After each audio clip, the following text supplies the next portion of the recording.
দর্শক সহকর্মী ফারিহা সাজনীনের কাছ থেকে জানবো আবহাওয়ার খবর। ফারিহা, আজকের দিনের আবহাওয়া নিয়ে আপনার কাছে কি তথ্য আছে আমাদেরকে জানান। ধন্যবাদ আফিফা। দর্শক, আজ 14ই আগস্ট 2025 তারিখে দেশের সর্বশেষ আবহাওয়া তথ্য থেকে আমরা দেখতে পাচ্ছি রংপুর, ময়মনসিংহ, সিলেট, চট্টগ্রাম ও বরিশাল বিভাগের অধিকাংশ জায়গায় এবং ঢাকা, রাজশাহী ও খুলনা বিভাগের কোনো কোনো জায়গায় অস্থায়ীভাবে দমকা হাওয়া সহ হালকা থেকে মাঝারি বৃষ্টিপাত অথবা বজ্রসহ বৃষ্টিপাত হতে পারে। সেই সাথে দেশের কোনো কোনো জায়গায় মাঝারি থেকে ভারী বর্ষণ অথবা অতি ভারী বর্ষণ হওয়ারও সম্ভাবনা আছে। আজ সারা দেশের দিন ও রাতের তাপমাত্রা প্রায় অপরিবর্তিত থাকতে পারে।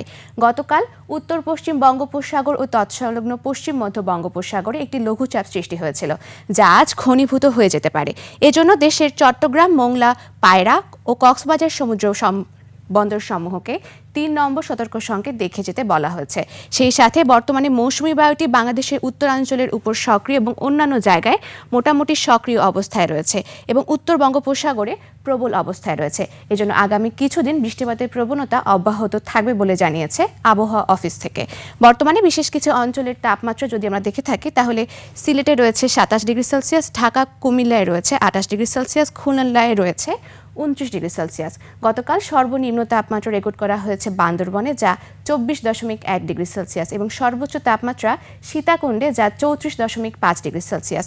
গত 24 ঘন্টায় ঢাকার সর্বোচ্চ তাপমাত্রা ছিল 34.5 ডিগ্রি সেলসিয়াস এবং সর্বনিম্ন তাপমাত্রা 26.8 ডিগ্রি সেলসিয়াস।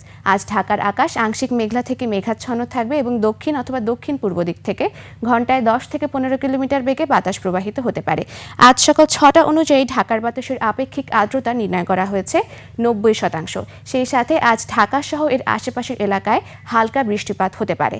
আজ সূর্যোদয় হয়েছে ভোর 5:33 এবং সূর্যাস্ত হবে সন্ধ্যা 6:33।